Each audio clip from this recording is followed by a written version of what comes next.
My name is Mike Arismendis. I'm going to call to order the Texas Department of Regulation Motor Fuel Metering and Quality Work Group for October the 7th. Daniel, if you could call roll, please. Yes, sir. May you announce a time, please? I'm sorry, it is 10 o'clock in the morning. Thank you. Stephen Young Scarlock. Present. Brad Schulke. Present. Dan Hunter. Here. Sergeant Adam Colby. Present. Stephen Webster. Present. Terry Maxey. Present. Gary Garrison.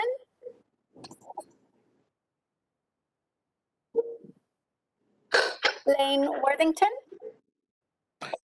Here. Steve Boyd. Jason Harris. I'm here. Carlos Garza. Present. Siraj Ali. I'm here, ma'am. Adam Thompson. Wes Nance. Present. And Mike Arismendis, presiding officer. I'm present. And we do have a quorum. Yes, sir. Perfect. I do also want to introduce the chairman of the Texas Commission on Licensing and Regulation, Mr. Chairman Rick Figueroa. He has graced our presence by being here this morning. We thank him for that. So I'm going to take a personal privilege here and allow the chairman to be able to have a few words. So Chairman, the floor is yours. Thanks, Mike. I appreciate it. I appreciate what you guys are doing. This is I wanted to pop in here real quick and just tell you that, after SB 2119 came in September 1st, this is a high touch area. I don't think we have the breadth of connectivity that we have with the Texans in fuel metering and quality work group. It isn't getting bigger than what we have here. Whatever you guys need from us as a commission, I want you make sure you guys have full access to us. We know we're kind of building this plane and flying it at the same time, which is kind of how I roll, actually. So it's not new to me. But you guys, we got the rules, we got the penalty matrix. We're going to tweak it. We're going to do it. I want to give everybody two very important points here. One, I give each and every you people to the permission to be wrong. Every one of y'all has permission to be wrong. I think that if we have a fear factor of not taking a chance, I'm fully, and I plan on, seeing something going, you know what, that one didn't work, but we learned from it. And I always tell my kids, I've always learned more from my butt kickings than I ever did from my victories. And so we're gonna have some challenges, and that's important. The second part I want you guys to understand is this: is that as you build this system, I know for a fact there are many other like-minded areas that are watching us build this. I've had calls, and so I'm going to try to ask Chairman Arismendis to kind of work with us, making sure that we keep as much data, what the learning curve is, what the best practices are, so that we can spread that out to other states. So, because this is the amount of vulnerability that Texans have in this arena is huge, and so we want to be as cognizant of that as possible. So I'm excited about what you guys are doing.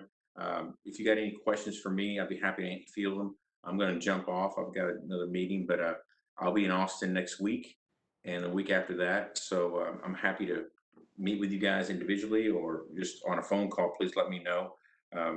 We're excited. That's it, Mike.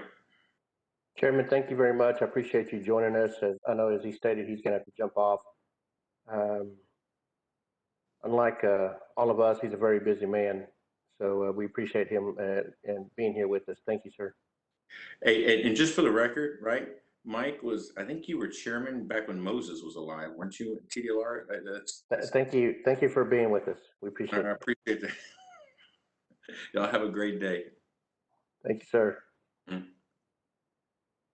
A little housekeeping item, just to make sure, because we are recording this meeting and it's being streamed. If you can make sure that you keep your cameras on, work group members, just make sure you keep your cameras on so we can be able to see you at all times. So let's move on to item number C, which is approval of minutes. I believe you received the minutes for our January 27th meeting. So if you have any corrections, please let me know. If there are no corrections, I would entertain a motion. Motion. Motion, Terry Okay, Max. we have a motion by Mr. Maxey. Second by Mr. Harris. All those in favor signify by, well, I guess, Daley, do we need a roll call? Okay, let's do a roll call. Sorry. It's a changing way that we're doing things here. My apologies. Stephen Young Skurlock, Aye. excuse me, Brad Schulte, Aye. Dan Hunter, Aye. Sergeant Adam Colby, Aye. Stephen Webster, Aye. Terry Maxey, Yes. Lane Worthington, Aye. Jason Harris, Carlos Garza, Aye. Siraj Ali, Yes. Wes Nance, Aye. and Presiding Officer Mike Mendez. Yes. Sorry, I muted myself. Yes. Motion passes. All right, motion passes. Let's move on to agenda item D, which is public comment. I will make you aware that we received no emails for public comment, and there have been no requests for public comment. So I'm not sure if we've had anybody join. I do see number 817. I'm not sure if that is a public comment wanting to speak. That's probably mine. I'm having to call in. My sound's not working. Is this Mr. Harris? No, Adam Thompson. Oh, I'm sorry, Adam. Okay. Thank you, sir. I see you there. All right, let's, I think just for everyone's information, the 817 number that you see on there is Adam Thompson, who is a work group member. So, all right, there being no public comments, now move on to item E, which is the staff reports. I believe Laura Hernandez will be doing the licensing staff report. Yes, good morning, work group members. My name is Laura Hernandez, and I am a manager for in the licensing division for the team that that's handling the motor fuel metering and quality applications and renewals. First off, we have some personnel updates. Our staff is working from home. We do have a team member in the office daily to upload anything that needs to be uploaded so that we can continue to process applications and renewals from home. We also have a little bit of statistics here. When this report was due, we're just starting to issue licenses and get the applications going. So there's few. Since this time, we've had several more licenses issued, several more device certificates sent out. We've had applications received 78 at the time this report was due. We are continuing to receive applications daily, and we're continuing to process those. Our contacts listed here are email. These are customers that are contacting us directly via email or through web contact. These are not calls that are coming in through our customer service. Those are separate, and those are just the numbers that my team has handled. In August, it was 78, and it was at 54 at the time this report was due, which was about mid-September. So it was about double that amount once the month was over. So we've just seen an increase in just handling the phone calls and licensing questions and questions about transfer information and what customers need to do to keep their licenses going and make sure that their information is accurate at TDLR. And that is my report. I'm not sure if anybody has any questions. Be happy to answer anything. Any questions for Ms. Hernandez? Just Can't see real everyone. quick Could on you speak up? you've got, it says in fiscal year 20 and 21, just 2 licenses and 1 license for device. What does that mean? I might have misunderstood that or not. Is that just one person just license a device or what? Right. So when this report was due, that was for fiscal year 2021. So that was September 1 or after. And so when this report was due, we had only had one device license issued by that time. Since So it that was time, just we've the had start of the several more. program, is what you're saying. Right, we had just started, right. So that's why those numbers are so low. And the ones for 2020 was because those applications were actually previous to September 1, so they fell into that fiscal year 2020. So that's why those numbers are so low.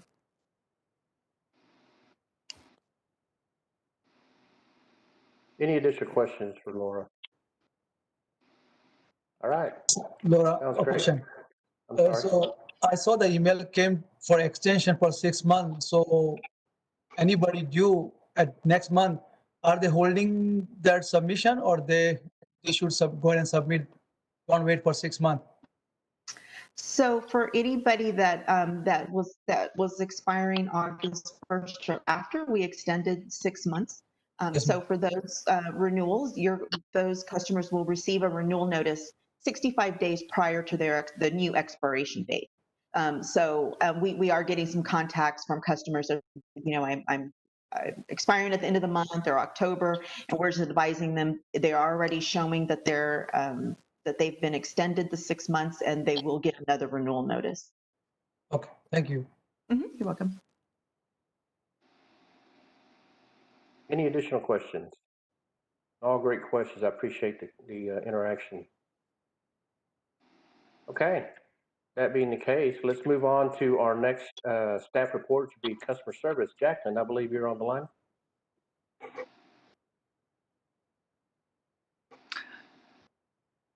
Hi, good morning, board members. This is Jacqueline Rush, Manager in Customer Service.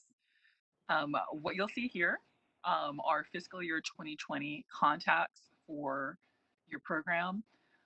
Of course, we started taking complaints at TDLR last September, and so those are going to comprise most of the calls that we got in fiscal year of 2020. You can see a spike in calls occurred in August, and that's folks checking in, trying to prepare to transfer from the Texas Department of Agriculture to TDLR, just checking in on license status and things like that. In future meetings, what you'll see is a similar breakdown. The statistics will include, of course, the kinds of calls that we've received in September. As Laura stated from licensing, our reports were due before we pulled those numbers, but I can tell you that since September, what you can expect to see in the future are going to be indicating questions coming in on license status, how to file a complaint. Those will always be part of our the kind of calls that we receive as they were before, and will continue to be a high volume. We will be getting technical questions from the public and resourcing to our wonderful RPM team, Regulatory Program Management, for assistance on technical questions. We've had quite a lot of calls in September from folks in the industry just verifying that 6-month extension that they have heard about, received letters about, and are on our website is something that holds. They're just seeking extra, they're trying to make sure they're in compliance, so they're just seeking verification from a person. So we're just happy to navigate them through the website, make sure that they know that 6-month extension is in place, and in the future, letting them know where to find what it is they need on the website so that they can help themselves. That's an option. In addition to calling us, folks have been calling us in the last year also to find out how to order stickers for the pumps. And so that's going to comprise some of the questions that you see in fiscal year 2020. More on calls that are coming in September, information about changing ownership, and things of that nature, and initial application instructions, and how to register devices. And I'll be happy to take any questions. Any questions for Jacqueline?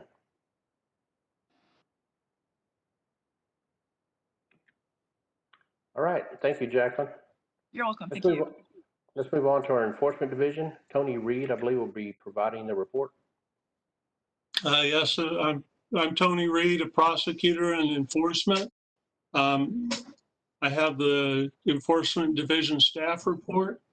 I'll start with personnel updates.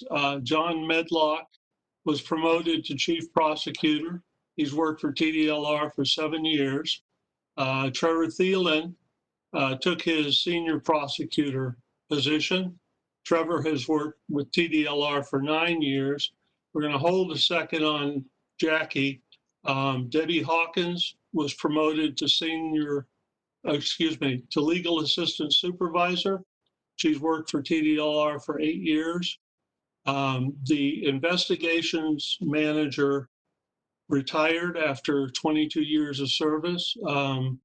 Greg Dodson managed the 42 investigators. We are working on filling that position. On August 31st, the legal assistant manager, Daryl Coons, retired after 18 years. He oversaw 33 legal assistants and administrative assistants. And the reason we held on Jackie Revilla is that she was hired very recently for that position. So the position is taken, and she's hitting the ground running. And finally, senior investigator Esmer Argijo retired after 21 years with TDLR. Next, we'll talk about statistics. Now, we have the statistics with the FMQ program and the overall TDR numbers next to each other so you can see how they compare. We've had about 900 cases opened, 650-ish closed. The average time to close is only 44 days. I think that number probably will go up as we get more cases and as more cases go into disciplinary action. We haven't had any of that yet. We've got 266 cases pending. The majority of cases come from the consumer complaints, which we expected. As far as the outcome of cases, if we'll scroll down, again, no disciplinary action yet. 647 cases were informally resolved. Informally resolved can be closing the case because there's no violation or because there's insufficient evidence to prove a violation in a hearing, or it could be a warning letter. We send a number of warning letters when the prosecutor determines that a warning will be sufficient to ensure compliance. We don't always have to issue a fine to get people to comply. The next slide are the violations at opening. Sometimes the violation would change, and sometimes additional violations can be added, so these numbers can jump around a bit. As you can see, we had mostly fuel quality and fuel quantity, and device not working. The skimmers, that's a partial number, and the skimmer work has been handed over to the regulatory program management, and they will most likely report to you on that.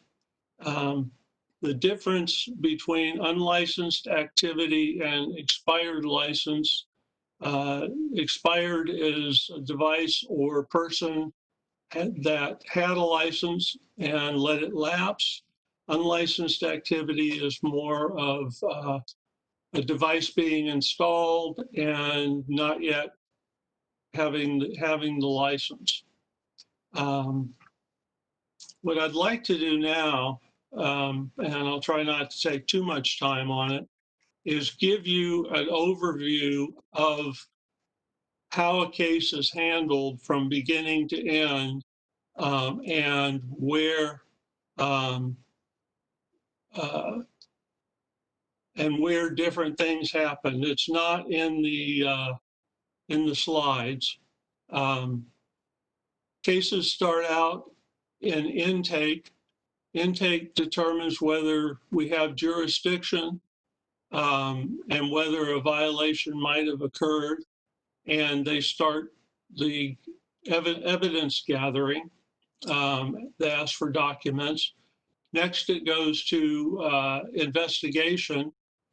The investigator interviews the parties, gathers documents. If the COVID restrictions allow, and it's necessary, the investigator might do an on-site inspection.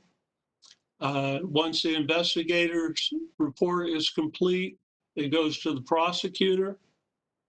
Prosecutor reviews the report and the evidence and decides what the appropriate disposition is.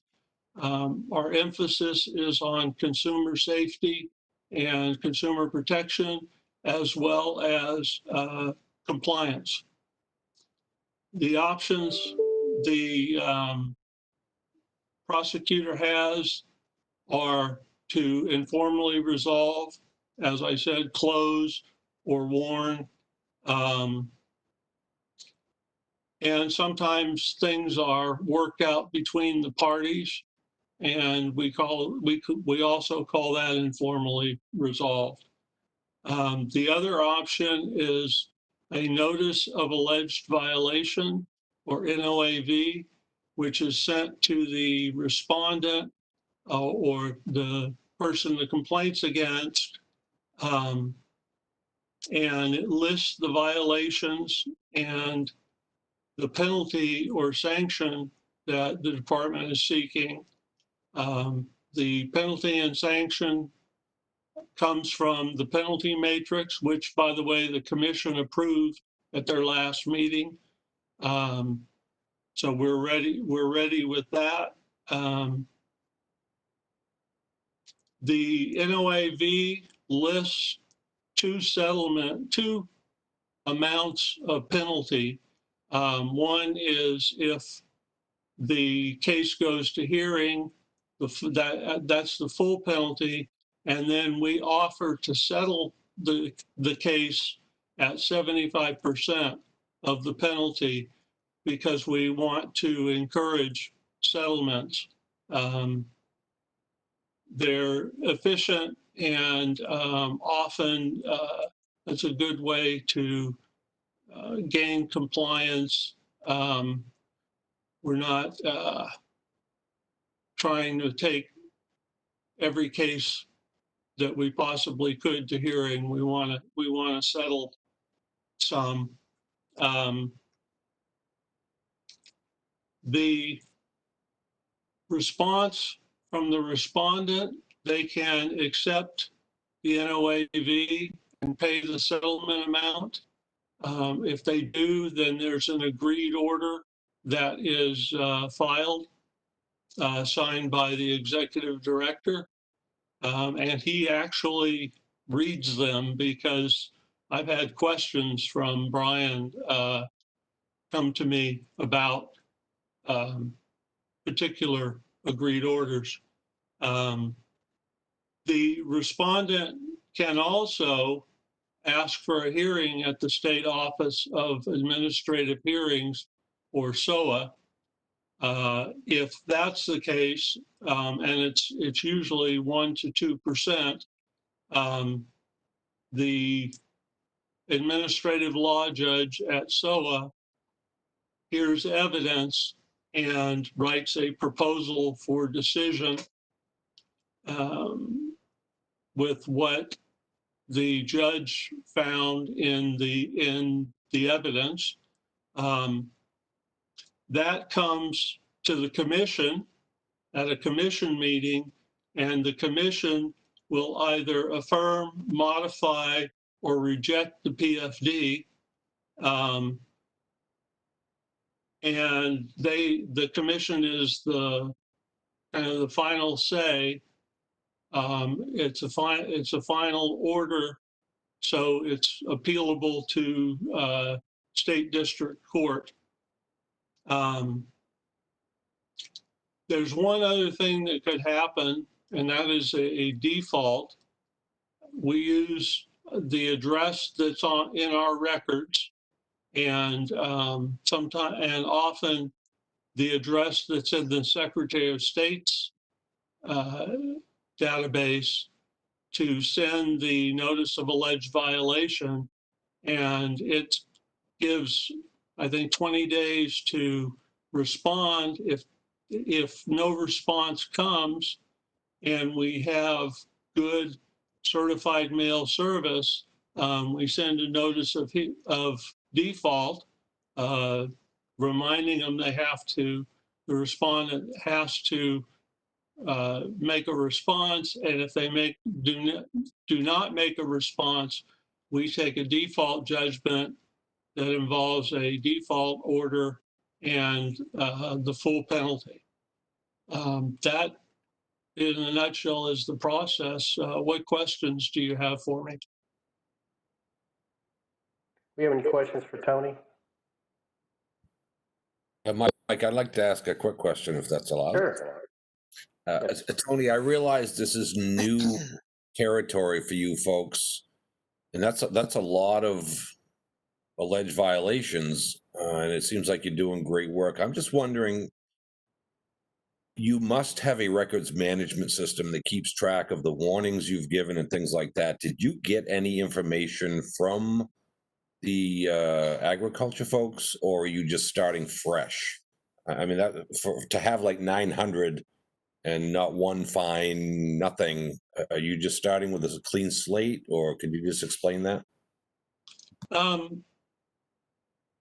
I don't know.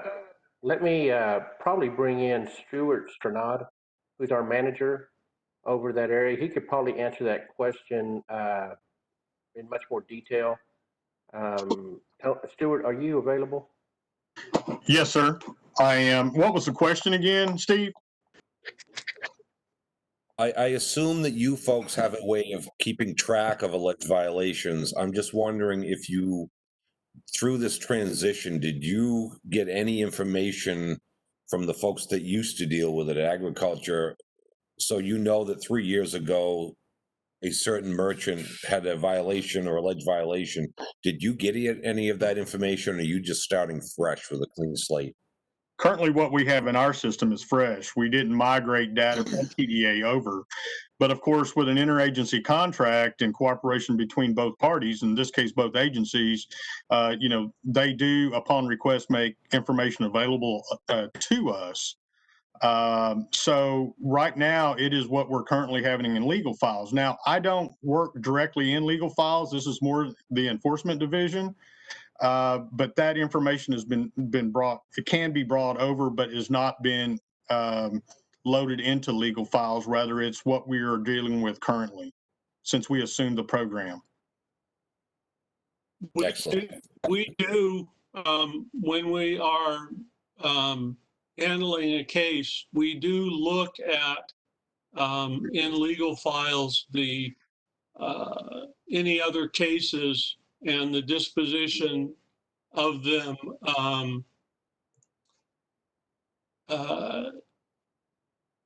So we take what we have into consideration. And I have to say, I've handled a number of fuel quantity cases where people have alleged, I have a 10-gallon tank and I got 11 gallons of gas. And most of the ones I've handled, 9 out of 10 at least, when the investigator went out and tested the pump, it was within specifications. So we closed it. I think it's quality cases were closed because we didn't have jurisdiction until September 1st, and they were closed over to the Office of the Attorney General. Referred. So if I could jump in, Steve, I assume that you're looking at skimmer cases, right? That's what you're talking about? Well, not specifically, but yes, that is my my greatest concern, as you know. Right. So we don't have any enforcement authority on those, nor did TDA. So even if a skimmer was found, we could not take any type of enforcement action as it relates to administrative penalties or anything like that, because all of it is at the local or even federal level. That has to be all on the criminal level. So even if we had the finding, the record would be kept internally so that we have notes and we know that there were findings, but we could not take any enforcement action the way that the law is written right now. Mr. West, there's a process of kind of expanding this out a little bit more. I think Chris Russi has some additional information that he can talk about other cases being brought over. Chris, are you there? Yes, I am. This is Chris Russi, Management Analyst, Enforcement Division. So, Steve, the statistics that you're looking at, these are based off of fiscal year 2020. So that's September 1, 2019 through August 31st, 2020. This is the time that TDLR had jurisdiction over this program. For more historical data, so when you look at that 900 and something cases that were open, those were cases that are actually opened by TDLR. This does not include cases that were opened by TDA. There was a small number that was transferred from TDA to TDLR, and those were investigated and went through the prosecution process as well. Another thing that was unique about last fiscal year is that part of the transfer language of the bill did not include authority over fuel quality. So part of an MOU that we set up with the Attorney General's office is that any fuel quality complaint, after it was investigated by our agency, was then sent to the Attorney General's office so they could pursue any kind of deceptive trade practice allegation. So the vast majority, that 647 that are informally resolved, out of that, 300 of those were referred to the AG's office because, as you see with the alleged violation of doping, the vast majority of those were fuel quality. I really appreciate the explanation. I just think it's important that people understand the process, and you guys do a very good job explaining it. So thanks. Absolutely. Thank you. Presiding That was a great Officer question. Aris Mendez, I just want to jump in, Mary Winston, TDLR, with just a little housekeeping item. We've had wonderful comments from the work group. It shows that you're on top of it, and that's why all of you are here. But one request, please state your names before you begin to ask your question or you begin to speak, and kind of just let Mike know in case he misses who's talking on the screen, because we end up with this big Brady Bunch kind of box screen. So thank you for your comments, and just remember to state your name before asking your question or making a statement. Thank you. Thank you, Mary. Any other questions?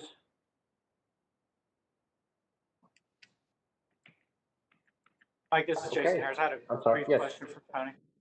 Sure. Tony, I appreciate that rundown on the enforcement process. I just wanted to clarify, is there a hearing process that takes place within TDLR before SOA? No, there is not.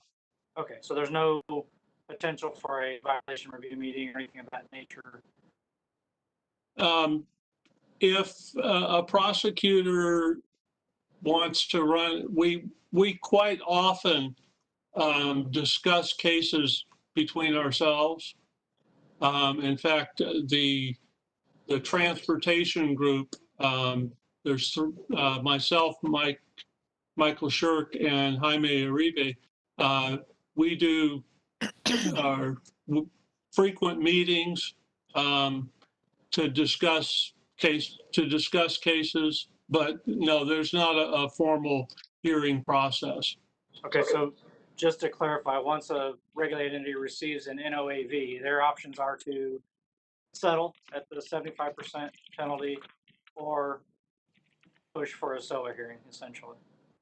Yes, and they also have the option to contact the prosecutor and discuss the facts of the case, and maybe there's something the investigator didn't find or some mitigating circumstances. We talk to respondents fairly often. Okay, so that sounds like a little bit more of an informal process, but one Yes. that does exist. Okay, great, thank you. Hey, Tony, this is Carlos Garza. Just a quick general question here. You know, as a percent year over year, are we seeing an increase or decrease in alleged violations? Chris Russi might have some data on that, but I don't have anything because we've only had the program for about a year. That's Gotcha. correct. We don't have the statistics from TDA on that one. And this data here is September 1st, 19 through August 31st, 19, correct? Yes. August 31st, 2020. I'm sorry, 2020.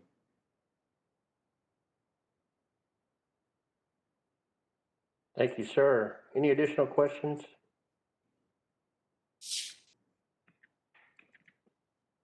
All right.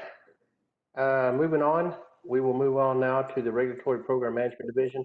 Of course, I did introduce Stuart Sternad, who is the program manager over the motor fuels.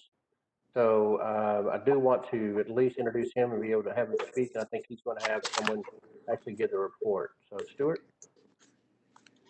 Good morning, Stuart Stennard, TDLR. I am the Business and Consumer Safety Manager.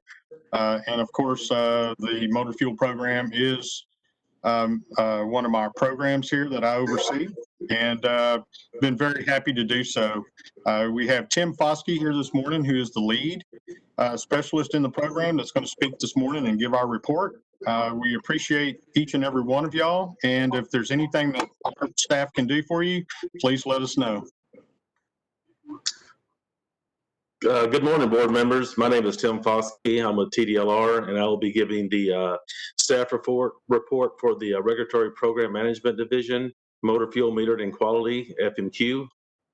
Our personnel updates. FMQ has 6 program specialists assigned strategically throughout the state. Program specialists are an essential part of the FMQ program, perform skimmer, fuel quantity, and fuel quality technical inspections in response to complaints received by TDLR. In addition to the regional staff that works with industry in the field, there are 3 FMQ staff in Austin that manage operations, including the RPM Business and Consumer Safety Manager. Austin FMQ staff monitor and process skimmer reports throughout the day in order to expedite inspections and transmit findings to the Office of the Attorney General.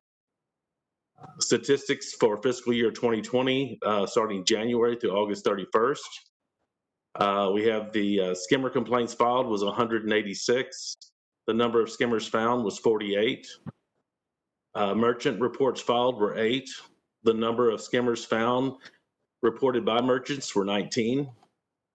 Technical inspections, fuel quantity was 116. Fuel quality was 23. Current projects, as technical experts, FMQ staff are developing technical inspection procedures and training presentations to be used as program resources to ensure fair regulation while providing consumer protection of motor fuel metering device performance, fuel quality, and skimmers.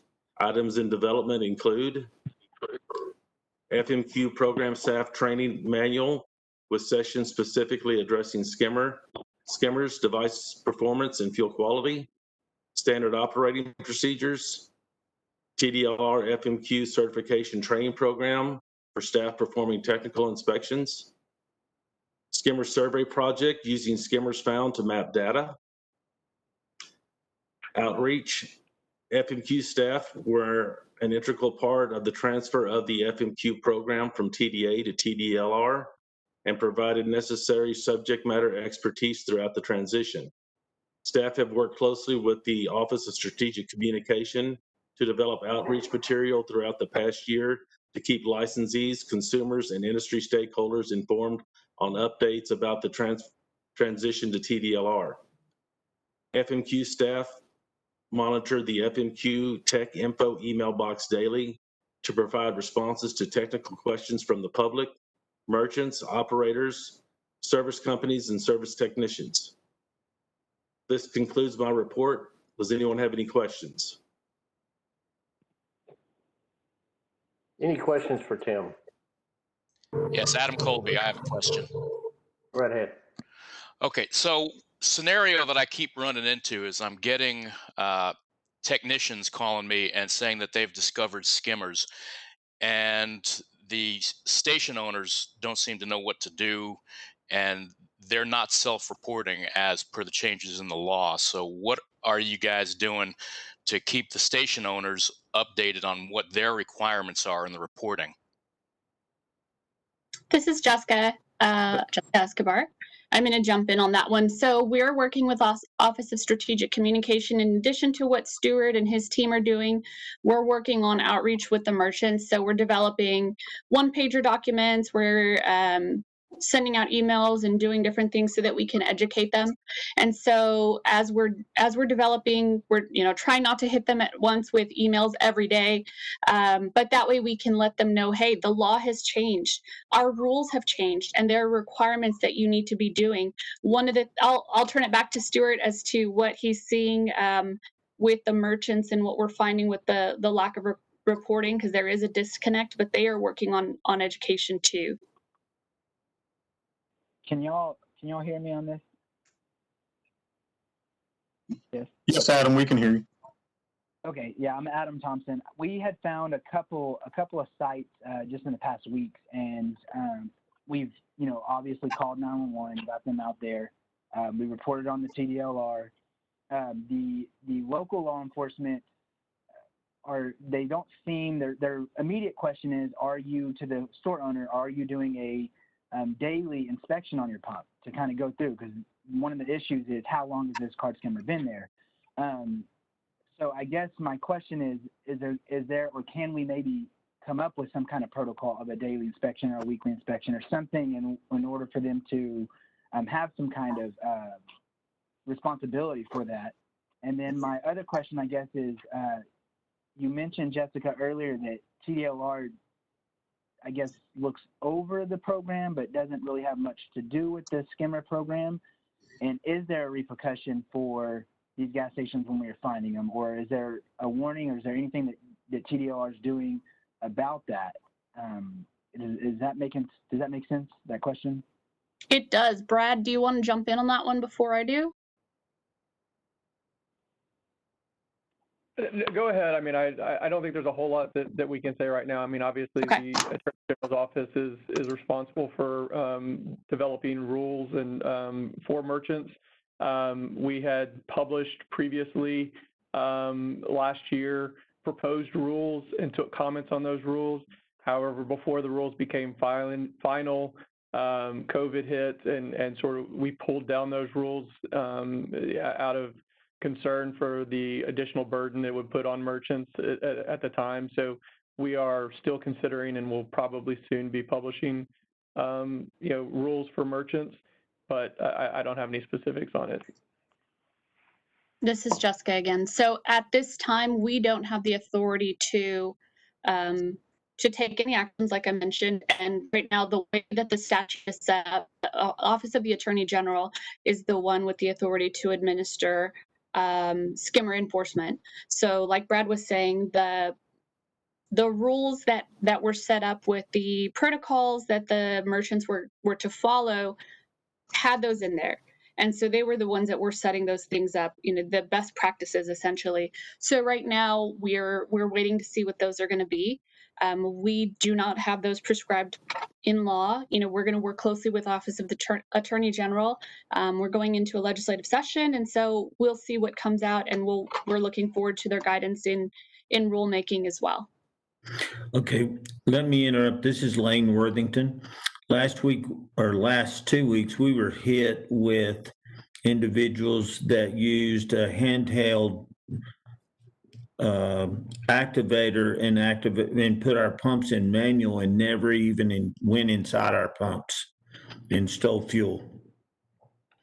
And the Texas Department of I mean, the tax people are the ones that enforced it and even made a couple of arrests on it, but they never even entered the pump and put a device on the pump. So, I mean, there's other ways besides just the skimming that they're hitting us.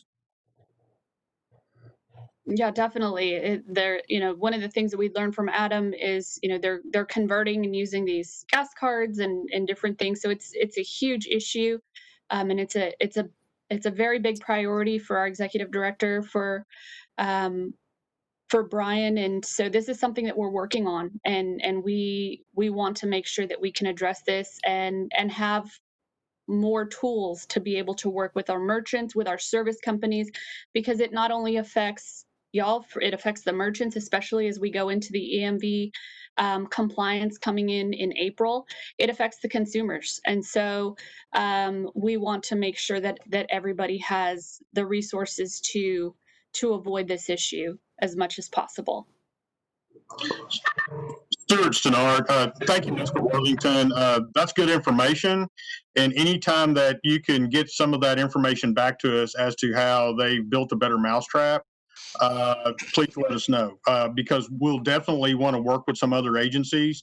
The devices is in our purview, and because of the mechanisms, and I know there's some other staff, there's other board members here within the meeting that can give you some input on that as well, about how those can be triggered for calibration or how they can get passed to manually dispense fuel.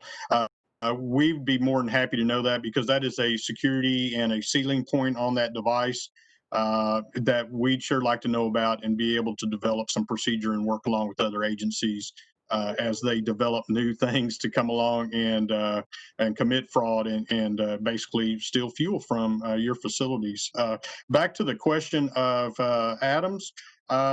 Jessica, I think, did a great job answering that and responded that our Office of Strategic Communications has been putting out some one-page information out. We don't want to just flood your email box, but we believe it's good information. It gives good direction, gives you some clarity as to how you should protect your devices and how you can assist with protecting the consumers at the pump today. But also at the same time, we have, as we find merchants have failed to report, we are on the other end. That is, my FMQ team is on the other end, sending out notices and emails to try to inform businesses that did not know how to go about and what their obligation is and where they can file these reports for us online, where it's fairly easy. There is a notification piece onto the OAG's office as well, that we report these to them on a monthly basis. So there are some procedures in place. Adam, also, we're looking for some help from, as we develop this program, from service companies such as yours, and educate the operators of these devices. And since this is the early phases of this program, we definitely want to get some additional outreach. We have a lot of things that we're planning. COVID kind of, I hate using that for an excuse. It's kind of curtailed a few things, but not our development on the backside of things. And we're going to look at different media to get out to you through our Office of Strategic Communication, maybe some YouTubes and things like that. We are also wanting to do some virtual meetings as well for service companies. So hopefully I wasn't too long-winded in all of that, but I want you to know we take it very serious, and we're considering all of your input. No, and Wes, this is Adam again. Wes actually does, seminars and whatnot for these, and we've come up with prototypes or just documents that we can send out to our customers alone. Maybe we can get them out to y'all to help send out. But it's just basically a tracer where to follow from the card reader to the board and anything in between there on what to look for, so that they can set up their own daily or weekly inspection. And as far as the police department, the local police department, maybe if y'all can give us send out an email to some of the service companies or everybody in this group, that we can guide the police department on who they need to discuss for protocol and maybe enforcement on it. And that might help open the door, because y'all aren't going to be able to touch with every city, every division, and we can kind of help guide them with a number to reach out to y'all as well, and maybe help get that ball rolling a little quicker on who to report these to.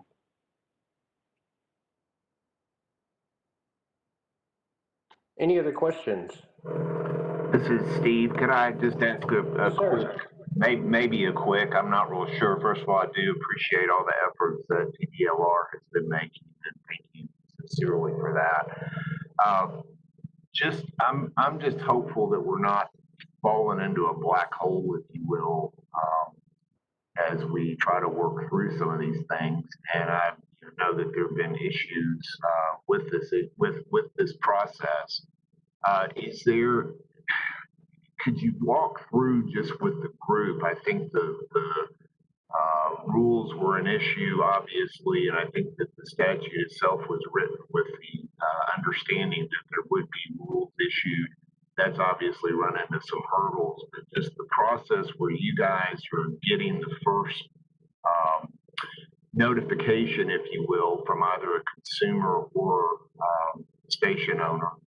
And then it's reported to, I assume, the AG's office and the law enforcement, and Adam Colby may want to weigh in on this, and certainly Brad as well. But just, maybe it'd be good to kind of walk through the process. You get a notification, and again, thank you for the process that you guys have laid out. But just, what happens from that point, and how is it followed up on, and just curiosity, I guess. So maybe if that would be helpful to me, I think, maybe to the rest of the folks on the call. Yes, Mr. Skurlock, this is Stuart Stenard. As those complaints are received, they come through our online system and it goes directly to the FMQ program specialist. They're processed out and assigned to program specialists throughout the state. We also, since we're a big family here, we like to utilize our investigators as well in enforcement so that we can extend out our, and be more responsive even than what we are with these. But my staff, they're assigned these complaints, taking into the consideration of geographical challenges at times. We respond normally within a day and a half.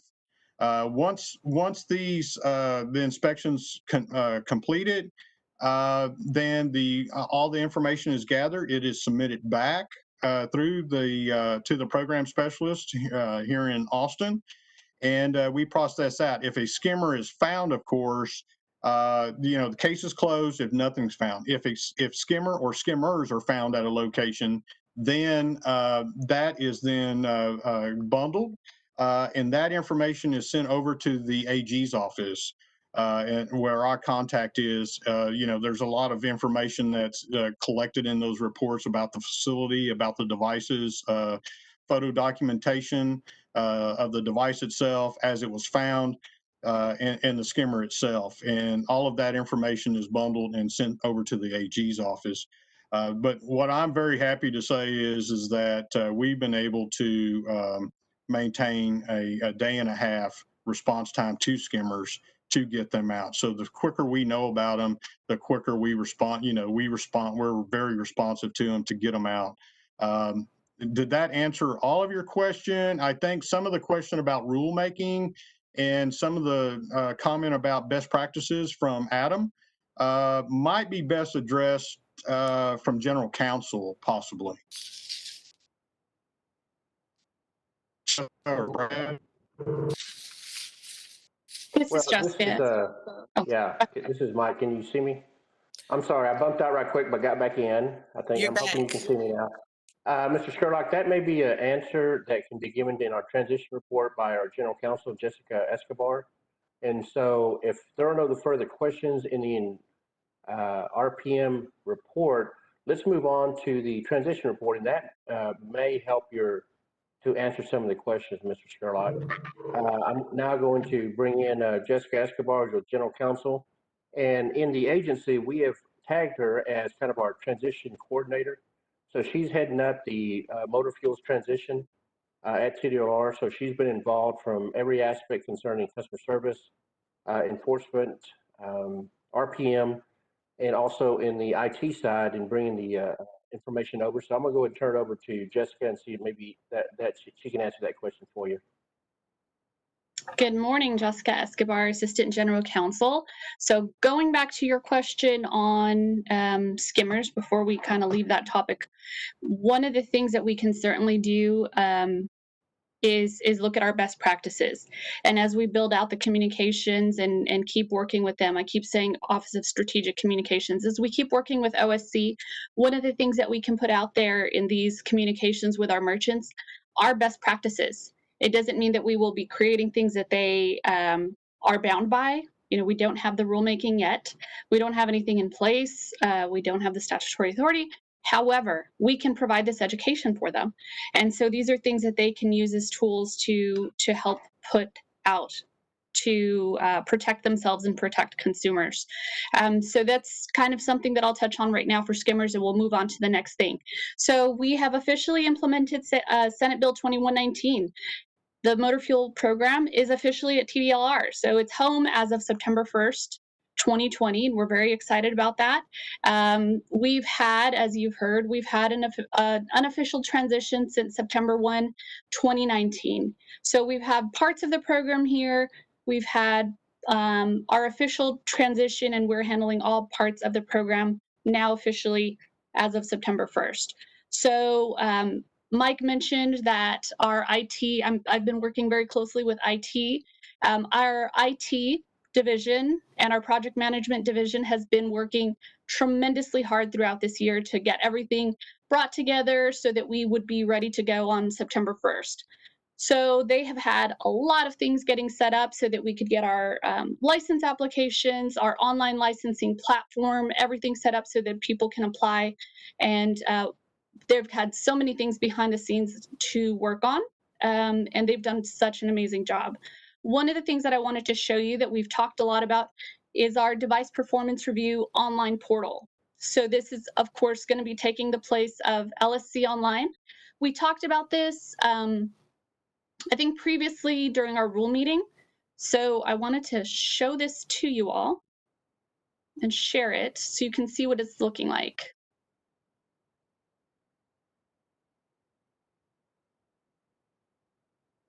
So if I can just give you an idea what this looks like. So the DPR online will be something that our service companies use. So if you haven't signed up yet and you're a service company, this is what you're going to do. Very simple, easy to use. This will be the online screen, online login screen, and this will be also the registration screen. This is going to be where you enter your new reports. Very simple. We've even got a search bar so you can go in, search reports, search companies, and you can even export right here where you can go through, search your reports, things that you've entered, facilities, things like that, send them out to your computer. So I'm going to just show you that real quick. So that's something that the team has worked really hard on to get set up. We've had a lot of things that have been thrown at them over the last year, and they've worked really hard to get those set up. One of the other things that we've got going on, our education and examination division they'll be working next week with some of our subject matter experts to set up an exam review committee. So they'll be reviewing the exam that's given at PSI. So those service technicians that are coming to get licensed, they take an exam. And so they will be reviewing this exam that's probably close to 15 years old. And they will be spending about 3 days going through those questions, saying, you know, what is important? What do people need to know? Are these questions still relevant? So they'll be spending about 3 days going through those questions, working with staff to build out that new test. What's next? Outreach and activities. So you heard from our program specialists from RPM. They are working in the field. So not only do they go out there and work with merchants, they're also educating them, because this is not just about penalties, it's about compliance. So they're trying to provide that outreach and education. This is a new program. There's a transition, there's new rules, there's new statute. And so they're out there to provide that. I've brought them up a lot.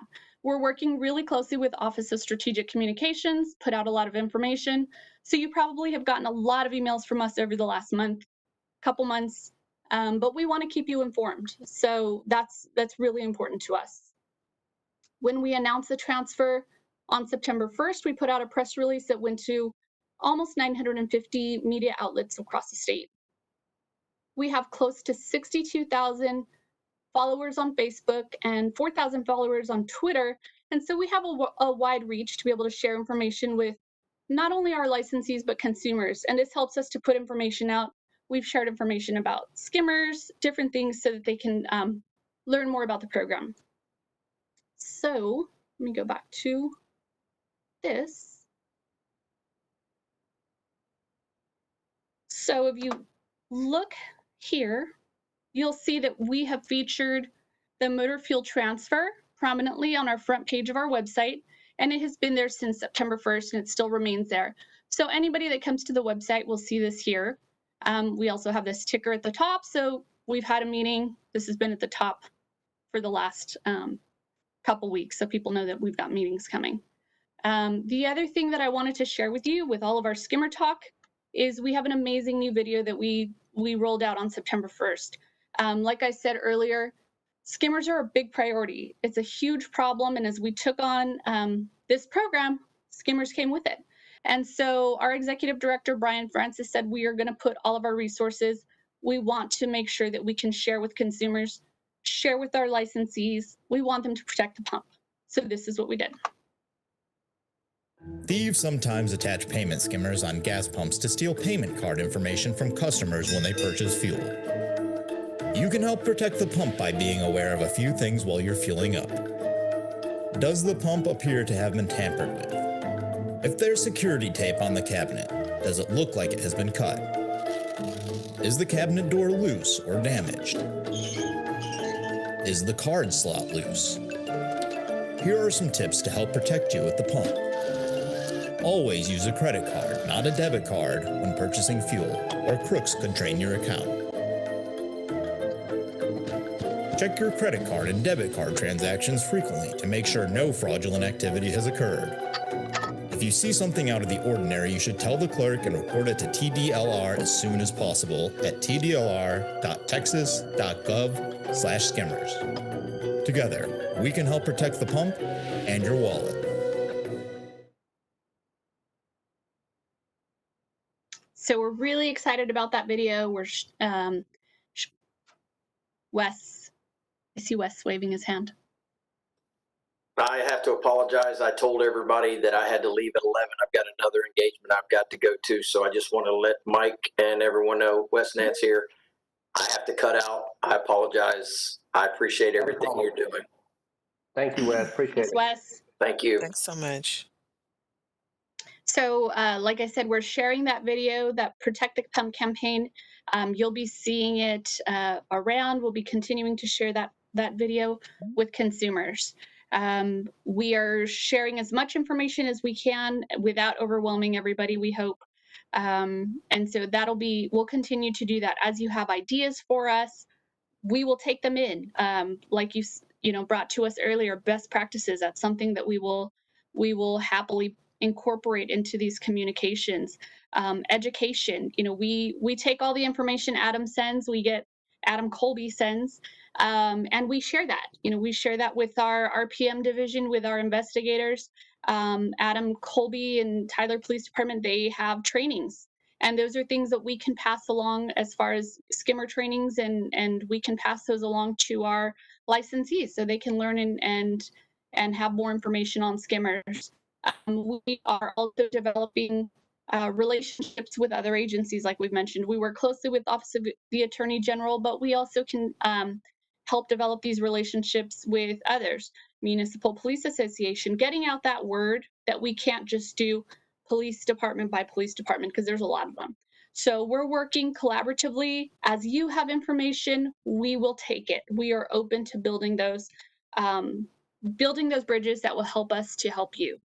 So the next piece that I've got for you is our rules adoption. I wanted to give you an update on that. After we met, the motor fuel rules were brought to the commission on August 4th, and we recommended that they adopt those after your last work group meeting. The rules were published on August 28th, and they were effective on September 1st. So those rules are in place now. The penalty matrix that we all discussed at the last meeting as well, the penalty matrix and the criminal conviction guidelines, those were also adopted by the commission during their last meeting. on September 29th. So everything for our work group is up and running, and we're really excited. Do you guys have any questions? Jessica, thank you so much. If anyone has any questions, Mary Winston, TDLR here, that would be fantastic. And then we're going to take a little break because we have some technical difficulties with our presiding officer. So I would say 10 minutes. All right. So I don't see any questions. If you have anything for me later, please let me know. Mary, can you Okay, announce the thank time, you. please? We will announce the time at 11:05. So everyone will be back at 11:15. Thank you. Thank you.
It is now, let's go ahead and get started. It's now 11:15. We're coming back out of recess. My apologies. Had a little technical glitch, but we're now back online. As I'm understanding, we've got a report by Jessica Escobar. So let's move on to the executive office report. David Gonzalez, who's the deputy executive director, will be presenting that. David. So good morning, work group members. I'm David Gonzalez, Deputy Executive Director of the Licensing Services Division. I'm one of 3 DEDs, Deputy Executive Directors, providing Brian Francis the executive support for the administration of our 40 programs. So I'll be giving the executive report today. We're going to start with the COVID-19 response. So the last time we saw this group, it was during our summit, or the last time I saw you was during the summit with the MOT group. And a lot has happened since then. I can tell you that the safety of our staff and the public that we serve has been prominent in our thoughts and actions. 2020 has been quite eventful, and it's hard to summarize everything that's happened in the past 7 months, but I'm going to try to simplify it by dividing our response into 2 broad categories: our external response to COVID-19 and our internal response. So first, the external response to the public. You should, if you're familiar with our website, be able to see it on our webpage. Our external response is basically communications and actions that have been put on our webpage to convey all the information that we're serving as a conduit for, from the federal government, from the CDC, governor's executive orders, all the local governmental jurisdictions, and the information they provide. We've been filtering it, and as we review it and see how it applies to each of our different programs, trying to put out information timely so that they know what to do and how to do it. Some actions included temporarily halting inspections and investigations. We've curbed our outreach efforts, attending trade shows and the kind of things that we used to do, providing relief for CEs or coordinating with our exam providers. As you might imagine, taking practical exams in person or even signing up for written exams can be difficult if there's some social distancing and protocols that we have to put in place for those exam providers. We actually got our exam providers opened up back on May 22nd, but it's at a reduced capacity because there's a backlog of exams that need to be taken for our electricians, for our barbers and cosmetologists. All those things got backed up because we're having to deal with the same as everybody else is having to deal with in the world: social distancing, temperature taking, all the things that's going to keep us safe. So our website's the best way to get information regarding our external response. For our internal response, in March, our executive leadership decided we were going to do everything we can to keep our staff safe, and every position that was eligible for working from home or able to do the work from home was directed to do exactly that. Now, that doesn't happen just overnight. We weren't all scheduled to go home and work from our homes. We don't have offices from our homes. We had to coordinate with our IT division to set us up with computer capabilities, with laptops, MiFi, Wi-Fi. All of our staff had to come up to speed with Teams, WebEx, and Zoom. So this was a very broad initiative, and I will tell you, it has been a success. We went home, but we have been working from home, being very productive.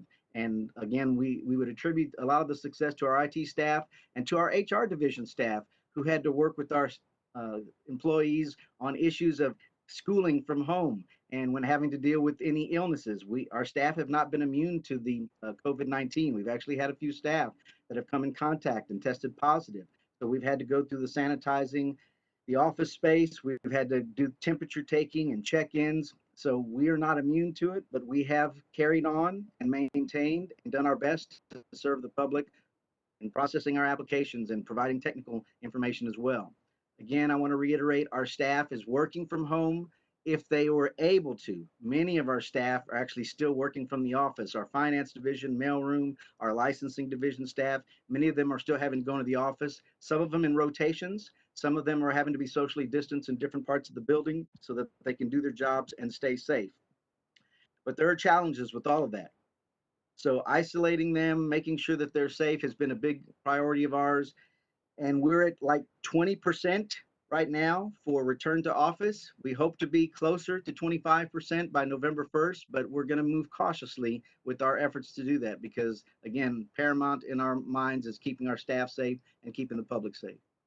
So that's the information I have in regards to our COVID-19 response. Any questions related to that? All right. I will move on to our strategic plan. So y'all are new to our agency, but strategic plans are something that happen every 2 years for every state agency. It's state mandated. Our agency actually it really embraces the process, and we've always gone above and beyond. But with the COVID-19 and the pandemic, it's been a little bit different for us. Usually we would travel the state and ask for input from all of our stakeholders. What are we doing well? What could we do better? If you were king or queen for a day, what statute or rule would you change? We weren't able to do that in person. Instead, we held virtual sessions online and allowed for that input. And we had response. Some of our larger programs that have been with us for a while knew exactly how to take advantage of our app, the Poll Everywhere app, which allowed for online feedback. We also put these questions out on our website, again, to gain all the perspective from our stakeholders. We like to pride ourselves on the work we do here at TDLR. A lot of our good ideas actually come from the stakeholders. And so our strategic plan is formulated from input we receive from those stakeholders. If Brian were to tell you to look at something at for our agency that's going to give you our game plan, he's a real big sports fan, he would tell you to look at our strategic plan because it tells you what our plans are for the next 2 years. It even gives you some guidance on what we're going to do for legislative session if the opportunity comes up to share with legislators what our stakeholders are seeing and what challenges are happening. This is important. As Senate Bill 2118 has transition language that established this work group, which we greatly appreciate the efforts and the guidance and the questions and the challenges that we receive from you guys. We are hoping to establish this work group as a permanent advisory board group. So part of our legislative initiative, as part of our strat plan, is going to be pursuing this work group as an advisory board. We have several advisory boards. Mary's actually been in her group, are actually in charge of those. And it's how we receive feedback from the industry. It's how we stay grounded, not doing our work in a vacuum by relying on the feedback and input of these advisory boards. So we hope to have that accomplished and continue with the relationship we've established with you guys.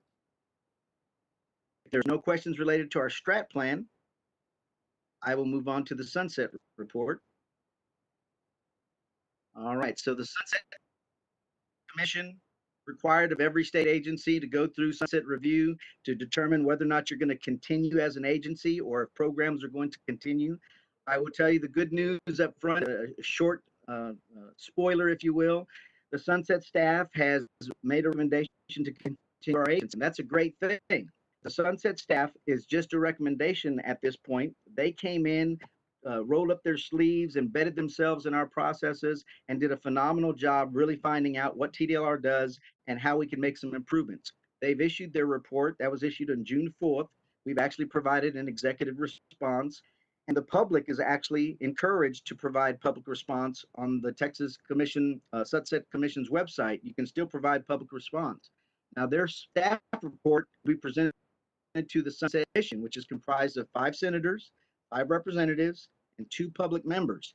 They're going to be reviewing this report and taking testimony and figuring out if they're going to consider all, some, or none of the Sunset staff's recommendations. What comes out of that Sunset Commission hearing is very important because it could go on to become legislative action or be proposed as a bill for legislature and end up telling us that we have to do certain things or telling us our agency is no longer going to be funded. There's lots of things that can happen, but right now it's all recommendations and the public has an opportunity to participate. We have not been scheduled for our hearing yet. We actually were scheduled for September, late September, but because of the pandemic and COVID, there's been some challenges. We got ours pushed back. The schedule that's on the Sunset Commission's website right now says that these things will happen sometime between September and January. So we're expecting sometime before January or sometime in January, we will have a hearing.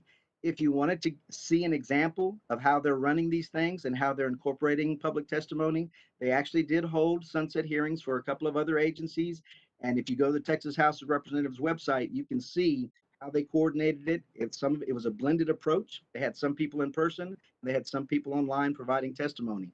That is what's going to probably be considered for our agency as well. But we have quite a few programs, probably quite a few people that are going to be providing public testimony. So just keep abreast of these things. As soon as we find out a date, we will pass on that information to you guys so that y'all can be aware and keep apprised of where we are as an agency.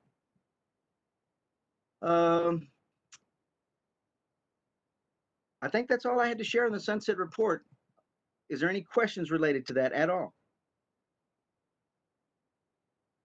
Okay, Lastly, the communication outreach statistics for our agency. This is information we like to share because we take pride in the information that we put on our webpage. We try to put the laws, the rules, frequently asked questions, and answers out on our webpage, and hopefully put things that the public will use. Over the month of September 1 through September 30th, the FMQ website had 11,440 views, which is an average of 381 views per day. 72% of those visitors accessed our site from a desktop computer, and 26% did so from a smartphone. 2% did it from a tablet. The top reasons for visiting our site was ordering consumer information stickers, device performance review information, forms and publications, the compliance guide, and apply for a new device registration. So we really need to hear back from our public and from you as well. If you think there's other information that we can put on our website that's going to get these hits, that's going to cause people to visit our pages and make sure they're gathering as much information without our interaction. We definitely enjoy the customer service division does a phenomenal job. Licensing division does a phenomenal job handling the customers. But if they can do self-service and find all the information online just by clicking on our webpage, that's what we want to encourage. So if there's other things that we can put up there, you let us know and we'll do our best to make it happen. That's the last of my report.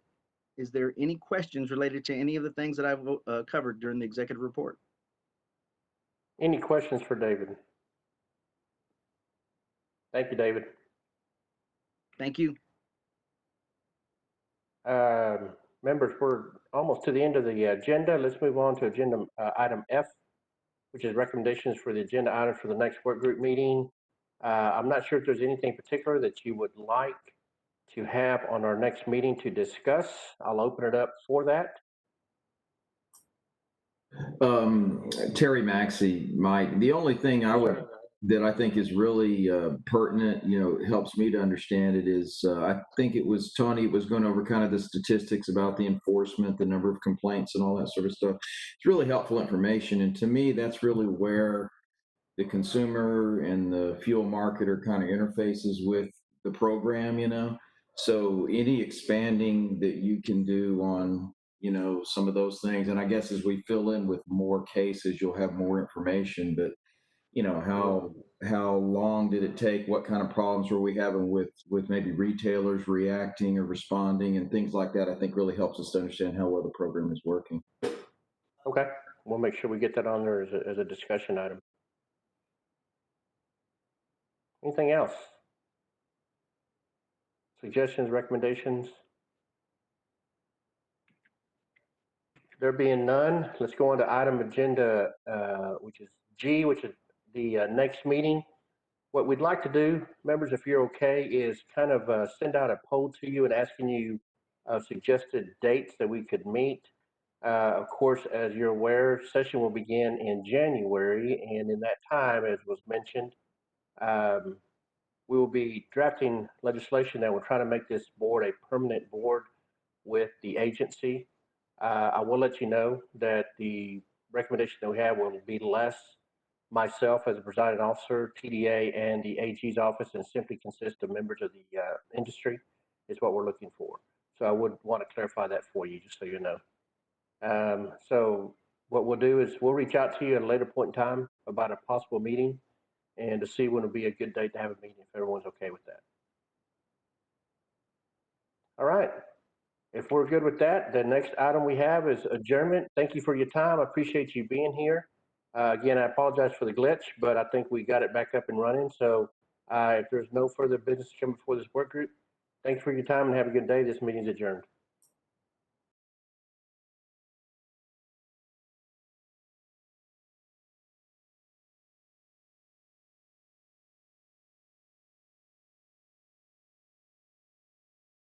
Nine.